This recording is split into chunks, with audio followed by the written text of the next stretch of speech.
So today we do MMA cardio rounds, basically implementing the pace of a fight.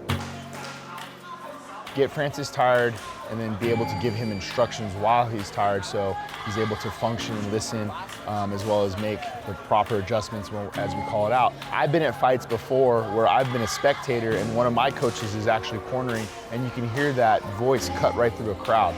So it's very important to start building that relationship to where you can tune right into that coach or that voice that you need to hear, especially in a time of stress. The purpose is everything, the hope, the belief in yourself. Back home, basically people like come from nothing like me, people that didn't believe that they can make it, people that didn't believe that they could be part of something. I kind of like just proved them wrong. You have to know where you're going and why you're going there. No matter the obstacles on the way, you're gonna find your way out to make it where you're going. And even though at the end of the day, you didn't make it, you get closer because you go over obstacle and you get closer. The next day, you're just gonna keep going. You're just gonna continue. You are not going to start over. He's one of the baddest dudes on the planet, if not the. You know, you guys, a lot of people just haven't seen it quite just yet. He's not even in his prime, not even close to it yet, you know. From Cameroon to one of the biggest known UFC athletes today, what he represents is more than just him. You know, this dude wants it more than anyone. You know what I mean? There ain't too many people that has experienced what he's experienced. You know what I mean? So I just want to do the best that I possibly can, you know, to help a good human being just win in life. You don't got it. You don't got it. You don't got it. Don't worry. I'm good. I'm good. I'm good. You don't got it. Are you sure? Yeah. You don't got it. I'm good. I'm good. You gotta watch. Those hurt a little bit. Those are pepper shots. Those are pepper shots. I'm gonna let him tire himself out. I'm chilling right now. He's gonna go back home, you know, champ and, you know, retire and hopefully have a boatload of money. You know, what he's gonna do for the younger generations coming up is what I'm looking most forward to see. Is him getting the belt, yes, for sure, but more so when he takes the belt home. I wanna see that. I wanna see him on the dirt road in the village in Cameroon with his people, him hugging his mom. That's what I wanna see. This was my last section of the week and it was pretty intense. It was a combination like wrestling, boxing, you know, ground game, everything together. At this point in the training camp, you kind of like get tired, so it's always good to have people who care for you around. The life that was mine 25 years ago, growing up, it's kind of like nostalgic for me, like to go back home. Of course, at the time, I hated the life. It was miserable. But today, I wouldn't have that childhood.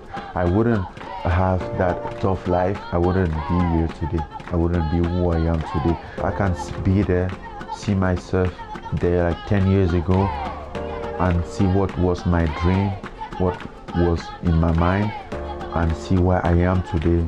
You know, you have this feeling of achievement, this feeling of improvement, you know, of stepping forward.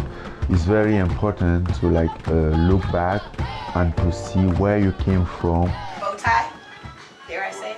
A bow tie like a bow tie? Do you want to do that? No? Okay, so we'll do a regular tie. The foundation, I set up the first one in my village, Batie. It's kind of my own way to like help some kids to believe in themselves, to feel like somebody cares about them, to feel like they are part of something, you know. Like growing up, my only dream was if someone comes there and do something like a gym, because that was the only thing that I wanted. And I didn't have that. So then when I had a chance, I found out that I could be that person that I was expected to come there. While I was there, I could be the same person for some kids, for myself too, because you know, like when you grow up with those kind of dreams, he stick in you. You never get rid of him until you like deal with it. When I look at those kids back then in the foundation, I would see them get excited and everything, and I could just recognize myself in all of them.